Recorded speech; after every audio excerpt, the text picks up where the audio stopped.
क्योंकि पाकिस्तान ने जो यातनाएं इन लोगों को दी हैं, इनके पास खुद से मर जाने के अलावा कोई विकल्प नहीं बचा है। इसलिए ये लोग इतने घातक हमले प्लान करते हैं। पाकिस्तान में टीटीपी हो या बलोच लिबरेशन आर्मी, इनके द्वारा जो किए जा रहे हमले हैं उनमें इन्हें बचना नहीं है। यह बहुत इंपॉर्टेंट बात है, सेशन के अंत तक और क्लियर हो जाएगी।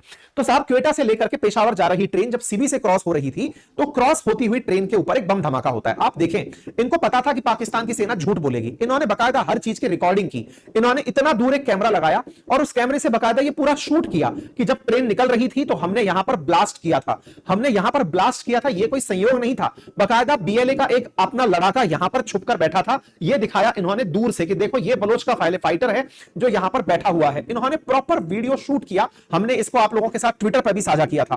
इसकी पूरी ट्रेन के साथ में लड़ाकों ने इन सबको बाहर निकाल लिया। यहां लड़ाकों ने इसको पकड़ा। इन्होंने प्रॉपर तरीके से रिलीज किया ताकि बाद में पाकिस्तान की सेना यह ना कह दे नहीं साहब ट्रेन तो हाईजैक हुई नहीं थी, रास्ते में पटरियां खराब हो गई थी। इन्होंने एक एक चीज बकायदा साफ साफ दिखाई कि सीबी नामक जगह पर हमने यह कारनामा किया। अब क्या होता है कि पाकिस्तान की सेना को बीएलए के द्वारा बकायदा ऑफिशियल डॉक्यूमेंट्स प्रस्तुत किए गए और कहा गया कि पाकिस्तान वालों, और ये बहुत बढ़िया अंग्रेजी बोला है, General Aslam Baluch, but China failed to pay heed. We once again make it clear that the order and the rest of Balochistan belong to Baloch.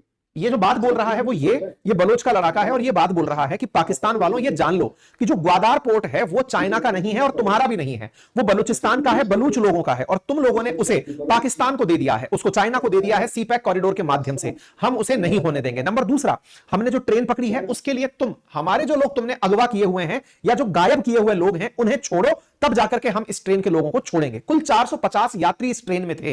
In BLA के लोगों ने बकायदा प्रेस रिलीज करके एक एक बात बताई। इन्होंने 48 घंटे का अल्टीमेटम देते हुए कहा था कि आप लोग अपने इन बंधकों को छुड़ाने आ जाओ, लेकिन हां याद रहे हम अपने स्तर पर महिलाओं को, बच्चों को और महिलाओं के साथ जो पुरुष हैं जो उनके साथ में हैं उन्हें छोड़ देंगे। नंबर नेक्स्ट, जो बुजुर्ग हैं उनको हम खुद छोड़ रहे हैं, जो बलोच लोग हैं उन्हें हम खुद छोड़ रहे हैं। तो 450 लोगों में से इन बलोच लोगों ने या इन बीएलए के जो लड़ाके हैं इन्होंने अपनी तरफ से बच्चे, महिला, बुजुर्ग इन सबको छोड़ दिया और केवल पंजाब से या फिर पाकिस्तान की सेना से बिलोंग करने वाले जो लोग थे इन 450 में से जिनकी संख्या 180 बताई गई उनको इन्होंने बंधक बनाकर रख लिया।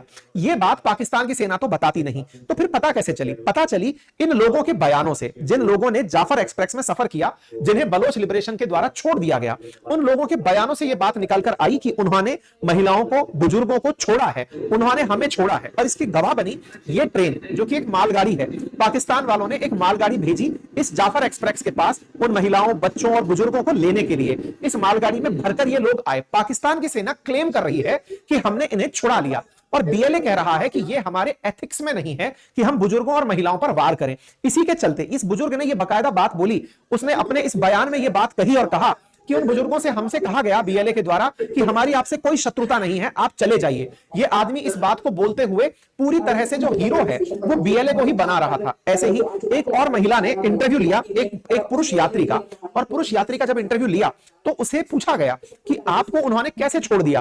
तो इस यात्री ने कहा कि मैं अपने महिलाओं के साथ, घर की गृहिणियों के साथ और बच्चों के साथ था, तो उन्होंने मुझसे पूछा कि आप सहपरिवार हैं तो आप उतरिए और जाकर के इन्हें अपने रास्ते ले जाइए। तो बोले हम नदी के रास्ते चलकर 4 घंटे में यहां पहुंचे हैं, उन्होंने हमें कुछ नहीं किया और उन्होंने हमें छोड़ दिया क्योंकि उन्होंने साफ कहा था कि हम महिलाओं पर हमला नहीं करेंगे। सोचिए कि आतंकियों के पास कितने एथिक्स हैं। इसका मतलब कहीं ना कहीं यह जरूर है कि ये वो लोग हैं जो केवल आतंक के लिए युद्ध नहीं लड़ रहे हैं, ये किसी मकसद के लिए संघर्ष कर रहे हैं, अपनी जान को दांव पर लगाकर संघर्ष कर रहे हैं। सोचिए आतंकियों में इतना एथिक्स है कि वो पाकिस्तान की सेना को यह रियलाइज करा रहे हैं कि आप लोग जब हम पर बर्बरता करते हैं तो हमारे